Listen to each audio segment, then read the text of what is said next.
Hari ini hari Jumaat dan Jumaat terakhir dalam bulan haram yang pertama, bulan Zulkaidah. Jadi sebelum berakhir bulan haram ni tuan-tuan, saya nak mengajak kepada semua untuk kita menyumbang walaupun hanya dengan RM1. Allahu Akbar, luar biasa tuan-tuan. Tuan-tuan, saya berada di tingkat 2 bangunan asrama anak yatim asnaf kita. Masya Allah, tabarakallah. Tuan-tuan dan puan-puan, tuan-tuan boleh lihat bagaimana banyaknya simen, batu, pasir di dalam bangunan ini, yang mana semuanya adalah RM1 perkongsian daripada kita. Saya tahu ada yang setiap Jumaat, ada yang bersedekah setiap subuh.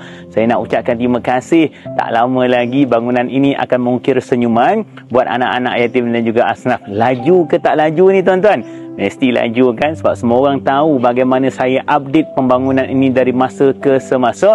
Dan tuan-tuan melihat sendiri bagaimana perbezaannya. Tuan-tuan dan puan-puan, boleh bantu kita tak? Kita fokuskan pada hari Jumaat ini untuk infak RM1 daripada kita, ataupun tuan-tuan tolong sebar-sebarkan.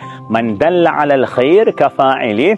Siapa yang menunjukkan kebaikan, maka pahalanya akan sampai kepada dia seperti mana mereka melakukan kebaikan tersebut. Ya, kita hanya mampu RM1, tapi kawan kita boleh buat RM5. Ada kawan kita boleh buat RM100, maka pahala RM100 itu akan sampai kepada kita. Allahu Akbar. Tak sabarnya saya tuan-tuan nak melihat bangunan ini tersergam indah, dan kita merasa syukur kerana Allah memilih kita untuk menyiapkan asrama ini bersama. Tunggu apa lagi tuan-tuan? Hubungi tim kami segera. Moga Allah mudahkan segala urusan. Alhamdulillah. Jom berterima kasih kepada Allah.